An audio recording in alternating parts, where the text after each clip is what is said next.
그 사람만 보였습니다. 불륜인 걸 알았습니다. 그래도 멈출 수가 없었습니다. 이 글을 쓰는 지금도 그 사람 생각이 납니다. 저는 이 이야기를 오랫동안 아무에게도 하지 못했습니다. 가족에게도, 친구에게도, 심지어 저 자신에게도요. 그냥 없었던 일처럼, 꿈이었던 것처럼 덮어두고 살았습니다. 그런데 어느 날 새벽 잠이 오지 않아 뒤척이다가 문득 이런 생각이 들었습니다.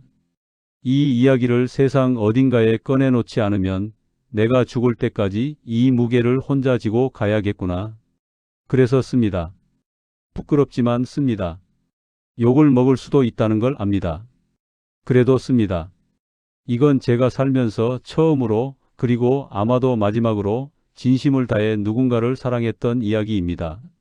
저는 그 당시 경상남도 창원에 살고 있었습니다. 43이었고 결혼한 지 13년째였고 아이가 둘 있었습니다. 큰아이는 초등학교 5학년, 작은아이는 초등학교 3학년을 다니고 있었어요. 남편은 충청북도 청주에 있는 회사로 발령을 받아 주중에는 그쪽에서 지내고 주말에만 내려왔습니다. 처음 1년은 그게 많이 외로웠습니다. 그런데 시간이 지나면서 이상하게도 그 외로움에 익숙해졌습니다. 아니, 솔직히 말하면 어느 순간부터는 남편이 없는 일상이 더 편하게 느껴질 정도였습니다. 남편은 나쁜 사람이 아닙니다. 지금도 그렇게 생각합니다. 성실하고 무뚝뚝하지만 가족을 위해 열심히 일했습니다. 그런데 저는 그 사람 곁에서 자꾸만 혼자인 것 같은 느낌이 들었습니다. 같은 방에 있어도 혼자, 같은 밥상에 앉아 있어도 혼자. 전업주부로 지내면서 저의 하루는 정해진 레일 위를 달리는 기차 같았습니다. 아침 6시 반에 일어나 아이들 아침 챙기고 학교 보내고 집 청소하고 장 보고 저녁 준비하고 아이들 재우고 그리고 남은 밤을 혼자 보냈습니다. 텔레비전을 켜도 재미가 없었고 책을 읽으려 해도 집중이 안 됐습니다. 대화를 해보려고 해도 딱히 연락할 사람이 없었습니다. 아이를 낳고 나서 친구들과는 자연스럽게 멀어져 있었고 동네 엄마들과는 아이들 학교 얘기 말고는 깊은 대화를 나눠본 적이 없었습니다. 제가 얼마나 외로웠는지 그 외로움이 얼마나 깊었는지 그때는 저도 잘 몰랐습니다. 그냥 다들 이렇게 사는 거겠지 생각했습니다. 그러던 어느 날 밤 저는 우연히 인터넷을 돌아다니다가 한 사이트에 접속하게 됐습니다. 처음에는 어떻게 들어갔는지도 잘 기억이 나지 않습니다. 무슨 커뮤니티를 찾다가 링크를 눌렀는지 아니면 광고 배너를 잘못 클릭했는지 소개팅 사이트였습니다. 이름은 굳이 밝히지 않겠습니다. 그냥 흔히 말하는 인터넷 만남 사이트였습니다. 처음엔 그냥 구경만 했습니다. 진짜로요. 가입할 생각도 없었고 어떤 사람들이 쓰나 구경만 하려고 했어요. 그런데 가입을 안 하면 프로필을 볼 수가 없더라고요. 그래서 어차피 뭐 아무것도 안 할 건데 가입만 해보자 하고 이메일로 간단히 가입을 했습니다. 처음 며칠은 그냥 프로필들만 들여다봤습니다. 어떤 사람들이 있나 보는 거요. 제 나이 또래 남자들도 있고 더 젊은 사람들도 있고 저보다 훨씬 나이 많은 분들도 있었습니다. 저는 거기서도 그냥 구경꾼이었습니다. 그런데 어느 날 밤 메시지 하나가 왔습니다. 안녕하세요. 프로필 보고 연락드려 봅니다. 저도 지방에 혼자 살고 있어서요. 딱 2줄이었습니다. 저도 모르게 클릭을 했습니다. 그 사람 이름은 준혁이었습니다. 본명인지는 모르겠습니다. 저도 제 본명을 쓰지 않았으니까요. 프로필에는 전라북도 전주에 근무 중인 48 남자라고 적혀 있었습니다. 사진은 얼굴이 조금 흐릿하게 나온 야외 사진 한 장이었습니다. 인상이 나쁘지 않아 보였습니다. 눈이 선해 보였습니다. 저는 잠깐 망설이다가 답장을 했습니다. 안녕하세요. 저도 혼자 있는 시간이 많아서요. 그게 시작이었습니다. 처음에는 별 얘기가 없었습니다. 날씨 얘기, 밥 먹었냐는 얘기, 어디 사냐는 얘기. 다들 그렇게 시작하잖아요. 그런데 며칠이 지나면서 대화가 조금씩 깊어졌습니다. 알고 보니 그도 가족과 떨어져 살고 있었습니다. 본인은 서울 사람인데 회사 사정으로 전주로 발령을 받아 거의 2년째 혼자 지내고 있다고 했습니다. 가족은 서울에 있고 아내는 아이들 학교 문제로 내려올 수 없는 상황이라고 했습니다. 저와 비슷하다는 생각이 들었습니다. 구조는 반대였지만 혼자라는 감각은 같았습니다. 그는 글을 잘 쓰는 사람이었습니다. 메시지 하나하나가 짧지만 생각이 담겨 있었습니다. 저를 웃기려는 게 아니라 진짜로 자기 이야기를 하는 것 같았습니다. 그게 좋았습니다. 요즘 남자들이 대화할 때 흔히 하는 그런 작업성 멘트가 없었습니다. 그냥 솔직하게 자기 하루를 얘기했습니다. 오늘은 퇴근하고 편의점에서 삼각김밥 2개 먹었어요. 이제 이게 불편하지도 않네요. 그게 좀 슬프긴 하지만 그 메시지를 읽는데 왜인지 가슴이 찡했습니다. 저도 그날 혼자 밥을 먹었거든요. 아이들은 일찍 재워놓고 남은 밥에 김치 하나 꺼내놓고 혼자 먹으면서 텔레비전을 켜놨던 날이었거든요. 그래서 저도 솔직하게 썼습니다. 저도 오늘 혼자 먹었어요. 아이들이랑 먹는 건 제대로 된 밥상인데 혼자 먹는 건 그냥 끼니 때우는 것 같아요. 그 뒤로 우리는 매일 밤 대화를 했습니다. 아이들을 재우고 나면 보통 밤 10시였습니다. 그 시간부터 새벽 1시, 2시까지가 저의 유일한 자유시간이었습니다. 예전에는 그 시간에 드라마를 보거나 그냥 멍하니 있었는데 어느 순간부터 그 시간이 기다려지기 시작했습니다. 준혁 씨도 비슷했습니다. 퇴근하고 밥 먹고 씻고 나면 할 게 없다고 했습니다. 전주에 아는 사람도 별로 없고 주말에 서울에 올라가면 아이들 보느라 정신이 없고 정작 아내와는 깊은 대화를 못하고 내려온다고 했습니다. 우리는 서로 이야기를 많이 했습니다. 요리 얘기도 하고 어릴 때 얘기도 하고 지금 사는 동네 얘기도 하고 준혁 씨는 전주 한옥마을 근처에 살고 있다면서 가을에 은행나무 잎이 떨어지면 거리가 노랗게 변한다고 했습니다. 저는 창원 근처 바다 이야기를 했습니다. 날씨 좋은 날에 아이들 데리고 진해 쪽에 가면 벚꽃이 정말 예쁘다고. 그렇게 우리는 서로 가보지 못한 상대방의 일상을 말로 그려줬습니다. 한 달쯤 지났을 때였습니다. 준혁 씨가 물었습니다. 제가 이런 말 해도 될지 모르겠는데 솔직히 말해도 될까요? 저는 뭔가 이상한 말이 나올 것 같아 잠깐 긴장했습니다. 그런데 그 다음 메시지는 이거였습니다. 저 요즘 이 대화가 하루 중 제일 기다려져요. 이상한 말인가요? 저는 한동안 그 메시지를 보면서 아무 말도 못했습니다. 이상한 말이 아니었습니다. 저도 똑같이 느끼고 있었으니까요. 저도요. 그 2글자를 보내고 나서 저는 핸드폰을 내려놓고 천장을 한참 쳐다봤습니다. 이게 뭔가 싶었습니다. 그 이후로도 한동안 우리는 그냥 메시지만 주고받았습니다. 그런데 대화의 온도가 조금씩 달라졌습니다. 뭐라고 설명하기 어려운데 그냥 서로를 더 신경 쓴다는 게 느껴졌습니다. 오늘 감기 기운 있다고 했는데 좀 나아졌어요? 어제 아이 때문에 힘들었다고 했잖아요. 오늘은 좀 어때요? 별거 아닌 것 같지만 저는 그 순간순간이 참 좋았습니다. 남편은 제가 감기 걸렸다고 해도 병원 가봐라고 한마디 하고 끝이었거든요. 2달쯤 됐을 때 준혁 씨가 전화 통화를 해도 되겠냐고 물었습니다. 저는 사흘을 고민했습니다. 메시지는 글자니까 어딘가 현실감이 없었습니다. 그런데 목소리를 들으면 그건 좀 다른 것 같았습니다. 진짜 사람이 되는 느낌. 그게 무섭기도 했고 솔직히 말하면 그래서 더 하고 싶기도 했습니다. 사흘 뒤 밤 저는 전화를 받았습니다. 여보세요? 목소리가 생각보다 낮고 조용했습니다. 말할 때 약간 천천히 말하는 스타일이었습니다. 저는 왜인지 처음에 말을 잘 못했습니다. 그냥 목소리를 듣는 것만으로 가슴이 이상하게 두근거렸습니다. 목소리가 상상이랑 좀 다르네요. 더 좋네요. 그 말을 듣고 얼굴이 빨개졌습니다. 혼자 방에 있었는데도요. 그날 우리는 1시간 넘게 통화를 했습니다. 내용은 별게 없었습니다. 그냥 서로의 하루 이야기였습니다. 그런데 끊고 나서 한동안 잠이 오지 않았습니다. 이게 문제구나. 처음으로 그런 생각이 들었습니다.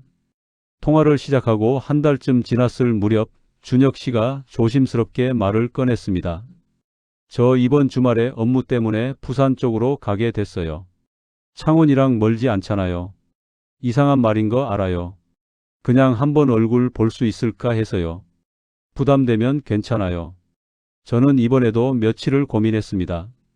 만나면 안 된다는 걸 알았습니다. 우리 둘 다 결혼한 사람이었고 저는 아이까지 있었습니다. 인터넷에서 만난 이성을 혼자 만나러 간다는 것 자체가 이미 선을 넘는 일이었습니다. 그런데 이상하게 한 가지 생각이 자꾸 머릿속에 걸렸습니다. 그냥 커피 한 잔이면 안 될까? 그냥 얼굴만 한번 보면 안 될까? 나쁜 짓을 하려는 게 아니잖아. 그냥 대화 상대를 만나는 것뿐이잖아. 지금 돌이켜보면 그게 다 자기 합리화였다는 걸 압니다. 그때도 알았을 거예요. 그냥 보고 싶었던 거죠. 만나기로 했습니다. 토요일 오후 남편은 서울 출장이 잡혀 있어서 이번 주는 창원에 내려오지 않았습니다. 아이들은 제 어머니 댁에 맡겼습니다. 어머니한테는 오랜만에 친구를 만난다고 했습니다. 거짓말은 그때 처음이었습니다. 창원 시내 카페에서 만났습니다. 저는 약속 장소보다 30분 일찍 나가서 근처를 2바퀴나 걸었습니다. 떨렸습니다. 설레기도 하고 두렵기도 하고 이런 감정이 얼마 만에 느껴보는 건지 정확히 기억도 안 날 만큼 오래됐습니다. 카페 문을 열고 들어가는데 창가 쪽 자리에 먼저 와서 앉아있는 남자가 눈에 들어왔습니다. 사진보다 나이가 들어 보였습니다. 그런데 눈이 사진이랑 똑같이 선했습니다. 저를 보더니 살짝 웃었는데 어색하게 웃는 모습이 오히려 더 사람 같았습니다. 오래 기다리셨어요? 아니요. 저도 방금 왔어요. 그 거짓말은 사소했고 우리 둘 다 알고 있었습니다. 그래서 웃었습니다. 그날 우리는 2시간 남짓 카페에 있었습니다. 이상하게 어색하지 않았습니다. 수백 시간 메시지를 주고받고 통화를 해온 사이라 그런지 처음 만나는 사람 같다는 느낌이 들지 않았습니다. 헤어질 때 준혁 씨가 말했습니다. 와줘서 고마워요. 올 줄 몰랐어요. 저는 뭐라고 대답해야 할지 몰라서 그냥 웃었습니다. 집에 오는 길에 차 안에서 한참을 멍하니 있었습니다. 기분이 이상했습니다.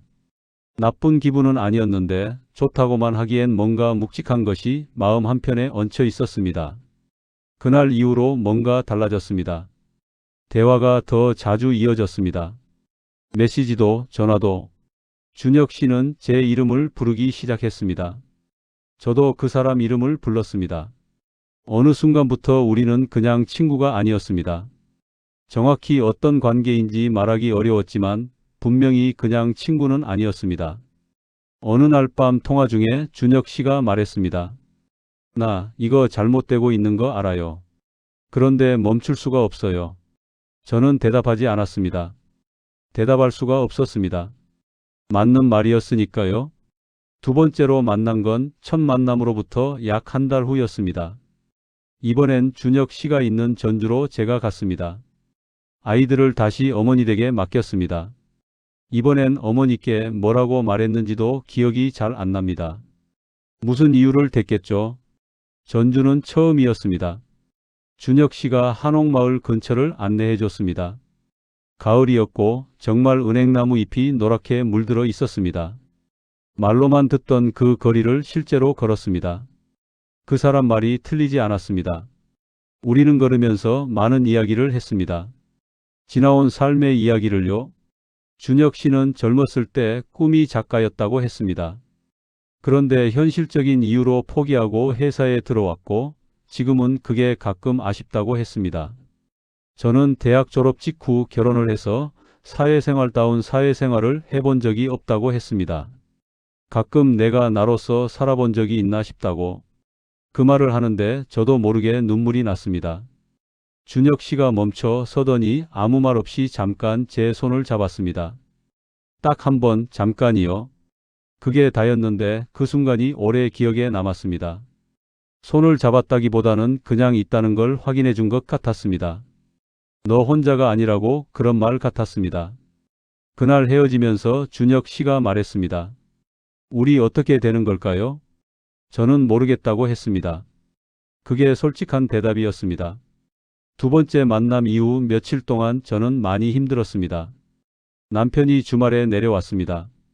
아이들이랑 같이 밥 먹고 남편이 아이들과 소파에서 뒹굴고 평범한 주말 풍경이었습니다. 그런데 저는 그 안에서 계속 따로 존재하는 것 같았습니다. 몸은 거기 있는데 마음은 어딘가 다른 데 가 있는 것 같은 느낌. 남편이 아무것도 모른다는 게 미안하기도 했고 또 한편으로는 모르는 남편이 낯설게 느껴지기도 했습니다. 이 사람은 나를 얼마나 알고 있나? 내가 얼마나 외로운지, 내가 뭘 원하는지 이 사람은 알고 있나? 몰랐습니다. 물어본 적도 없었으니까요. 제가 나쁜 사람인 건 알고 있었습니다. 결혼을 했고 아이들이 있고 가정이 있는데 다른 남자를 만나고 있었습니다. 변명의 여지가 없었습니다. 그래도 멈추지 못했습니다. 그게 제 가장 큰 잘못이었습니다. 우리는 몇 번 더 만났습니다. 주로 중간 어딘가 대구라든가 거창 같은 곳에서요. 만남의 횟수보다는 그 사이에 나눈 수천 개의 메시지와 전화가 더 컸습니다. 우리는 가끔 이런 이야기를 했습니다. 만약 우리가 다른 상황에서 만났다면, 만약 30살의 내가 30살의 그가 어디선가 마주쳤다면, 이런 가정들은 달콤하기도 하고 잔인하기도 했습니다. 현실에서는 이루어질 수 없는 이야기니까요. 우리 둘 다 그걸 알았습니다. 준혁 씨는 한 번은 이런 말을 했습니다. 나는 당신이랑 아무 조건 없이 그냥 사람 대 사람으로 얘기할 수 있어서 좋아요. 누구 남편도 아니고 누구 아빠도 아니고 그냥 준혁으로 있을 수 있어서요. 저도 그랬습니다. 그 사람 곁에서 저는 누구의 엄마도 누구의 아내도 아니었습니다. 그냥 저였습니다. 그 감각이 오랜만이었습니다. 그게 결국 우리가 서로에게 원했던 것이었습니다. 관계가 아니라 존재. 그냥 봐줄 누군가. 관계가 1년쯤 됐을 무렵 균열이 오기 시작했습니다. 처음에는 작은 것들이었습니다. 준혁 씨가 메시지 답장이 느려졌습니다. 통화 시간이 짧아졌습니다. 그 사람도 알고 있었겠죠. 이게 계속 갈 수 없다는 걸. 어느 날 밤 준혁 씨가 말했습니다. 아내가 눈치를 챈 것 같아요. 가슴이 내려앉는 기분이었습니다. 뭐라고 했어요? 직접 묻진 않았어요. 근데 요즘 전화를 더 자주 하고 이것저것 물어보고 느껴져요. 저는 아무 말도 하지 못했습니다. 그 뒤로 며칠이 지나 준혁 씨가 말했습니다. 나 서울로 폭직 신청했어요. 예상하지 못한 말은 아니었습니다. 언제가는 올 말이었습니다. 그런데 막상 듣고 나니 숨이 잘 쉬어지지 않았습니다. 언제요? 2달 후에요. 마지막으로 본 건 준혁 씨가 서울로 올라가기 2주 전이었습니다. 우리는 전주에서 만났습니다.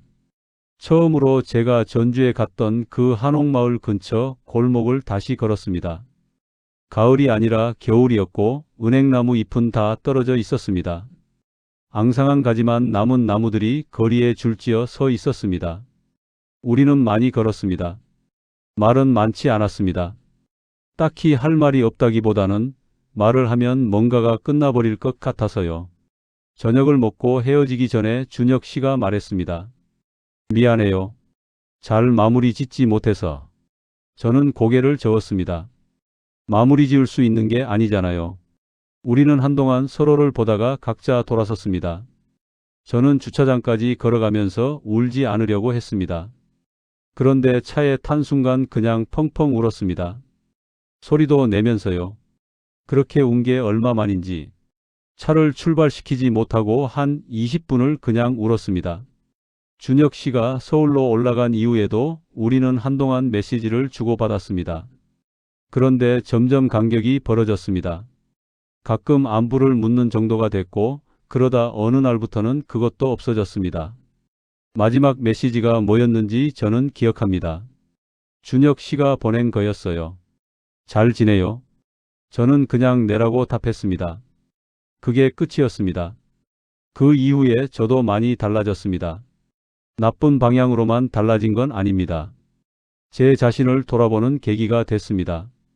내가 얼마나 외로웠는지, 내가 뭘 원하고 있었는지, 남편과 이야기를 조금씩 더 하게 됐습니다. 남편도 제가 달라진 걸 느꼈는지 조금씩 더 신경을 쓰더라고요. 적인 변화는 없었습니다. 지금도 여전히 그 사람은 무뚝뚝하고 저는 가끔 외롭습니다. 그런데 예전보다는 나아졌습니다. 조금은요. 가끔 전주 쪽 뉴스나 거리 사진 같은 걸 보면 생각이 납니다. 가을이 되면 특히요. 노랗게 물든 은행잎 사진을 보면 잠깐 그 골목이 떠오릅니다. 그리고 그 사람이. 저는 이 이야기를 쓰면서 내내 고민했습니다. 이게 그냥 부끄러운 자기 고백에 불과한 게 아닐까? 변명처럼 읽히는 건 아닐까? 그런데 이 글을 끝까지 읽어주신 분이 계시다면 아마 조금은 알아들으셨을 것 같습니다. 제가 준혁 씨와 나눴던 건 단순한 일탈이 아니었습니다. 물론 잘못된 관계였습니다. 그건 부정할 수 없습니다. 그런데 그 안에는 진짜 감정이 있었습니다. 오랫동안 외롭게 살아온 두 사람이 서로를 그냥 봐준 것, 별다른 역할 없이 그냥 사람으로 존재할 수 있었던 것, 그게 이루어질 수 없는 거였다는 것도 압니다. 우리는 서로 사랑했다고 저는 지금도 그렇게 생각합니다. 잘못된 방식으로, 잘못된 타이밍에, 잘못된 자리에서였지만, 그래도 그건 진짜였습니다. 그 진심 하나는 아무도 빼앗아 가지 못합니다. 가끔 새벽에 잠이 오지 않는 날이 있습니다. 그날은 어김없이 그 겨울 전주의 골목이 떠오릅니다. 앙상한 은행나무, 차가운 바람, 그리고 그 사람의 옆모습. 그리고 저는 조용히 생각합니다. 잘 지내고 있을까? 아마 잘 지내고 있겠지. 그걸로 됐습니다. 이 글을 읽어주신 모든 분께 감사드립니다. 판단하지 않고 끝까지 읽어주신 것만으로도 저는 오랜 짐을 조금 내려놓은 것 같습니다. 세상에는 말하지 못한 감정들을 안고 사는 사람들이 생각보다 많다는 것을 저는 이 경험을 통해 알게 됐습니다. 당신의 그 감정도 진짜입니다.